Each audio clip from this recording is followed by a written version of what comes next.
সারা রাত মোবাইল টিপে সকাল 9টা থেকে মোবাইলের মাঝে চার্জ নাই, মোবাইলের মাঝে চার্জ নাই। এবার মাইকিং চলে সকাল 8টা থেকে বিকাল 4টা পর্যন্ত কারেন্ট থাকবে না।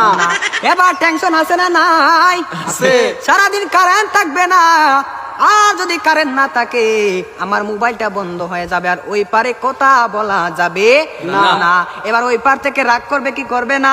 করবে। এবার যখন বিকাল 4টা বেজে গেল, যেই মাত্র কারেন্ট আসলো আর মোবাইলটা চার্জে লাগাইয়ে টিপানো আরম্ভ।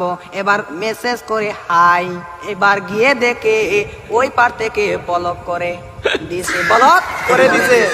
এবার ছেলেটা তো টেনশনে আছে, হারে ব্লক করে দিল, আমাদের তো ভালোবাসা কোথায় গেল। এবার 2 দিন পরে ব্লকটা খুললো, 2 দিন পরে ব্লকটা খুললো। এই 2 দিনের মাঝে ছেলেটার আরেকটা হয়ে গেছে, আরেকটা হয়ে গেছে। এবার মেয়েটা বলে তোমার সাথে আমি পালিয়ে যাব, আমাদের বাড়িতে মানবে না, চলো আমরা পালিয়ে যাই। আমি রাগ করেছিলাম, আমার রাগ তুমি কেন ভাঙ্গাও না? আর ছেলেটা রাগ কি ভাঙ্গাবে? এই 2 দিনের মাঝে আরেকটা কপালের মাঝে জুইটা গেছে। ওই মেয়েটা বলে চলো আমরা পালিয়ে যাই, ছেলে বলে চলো। এবার ছেলেটা মনে মনে ভাবে তোমার একটা শিক্ষা দিতে হবে।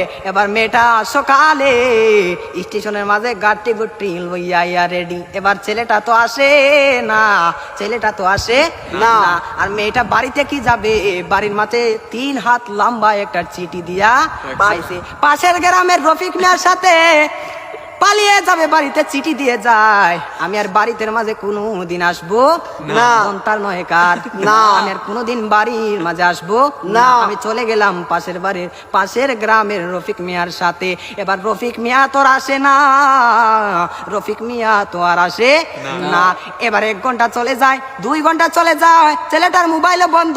মেয়েটা তো আর বুঝার বাকি হলো না, আমাকে চলে গেল ছাড়িয়ে, আমাকে ফাঁকি দিল। এখন তো মরা ছাড়া আর কোনো উপায় নাই। পরের দিন সকালে মাইকের মাঝে আওয়াজ শোনা যায়, সকলে পড়ে ইন্না লিল্লাহি ওয়া ইন্না ইলাইহি রাজিউন।